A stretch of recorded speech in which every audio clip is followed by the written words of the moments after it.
어금니 아빠 이영학의 부인 최모 씨를 성폭행한 혐의를 받던 이영학의 의붓아버지 59살 배모 씨가 오늘 오후 자택 인근에서 숨진 채 발견됐습니다. 오늘 오후에 경찰 소환 조사를 앞둔 상황이었습니다. 취재기자 연결합니다. 지환 기자. 네, 강원 취재본부입니다. 예. 자, 경찰 조사를 받고 있었던 이영학의 의붓아버지가 오늘 낮 숨진 채 발견됐군요.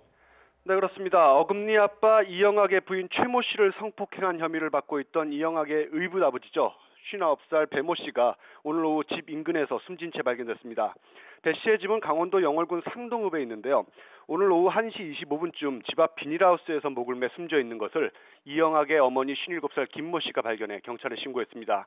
애초 유서는 없었다고 알려졌었는데 앞주머니에서 유서가 발견됐습니다. 유서에는 얼굴을 들 수 없다, 누명을 벗겨달라는 내용이 있었습니다.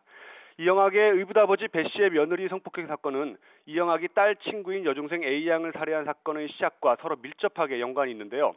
구속된 이영학이 숨진 아내 최 씨가 성폭행을 당한 뒤 스스로 목숨을 끊었다고 말한 점 때문에 경찰이 수사를 벌이는 도중이었습니다. 이 사건이 처음 알려진 건 지난달 1일 이영학과 아내 최 씨가 직접 영월경찰서에 성폭행 피해 고소장을 제출하면서부터인데요. 고소장 제출 닷새 후 최 씨는 서울 자신의 집 5층에서 떨어져서 숨졌습니다. 숨진 최 씨는 고소장에서 의붓아버지 배 씨로부터 엽총으로 위협당하며 지난 8년간 수차례 성폭행을 당했다고 주장했습니다. 자, 지환 기자, 경찰 조사를 받던 배 씨가 숨졌는데요. 수사는 앞으로 어떻게 되는 겁니까? 네, 경찰은 그동안 배 씨를 2차례 소환하고 거짓말 탐지기 조사도 벌였습니다. 오늘 오후 2시에도 3차 소환 조사를 앞두고 있었습니다. 소환을 앞두고 스스로 목숨을 끊은 것으로 보이는데요. 경찰은 앞서 성폭행 관련 증거물을 채취해서 배 씨의 DNA와 일치한다는 증거를 찾기도 했습니다.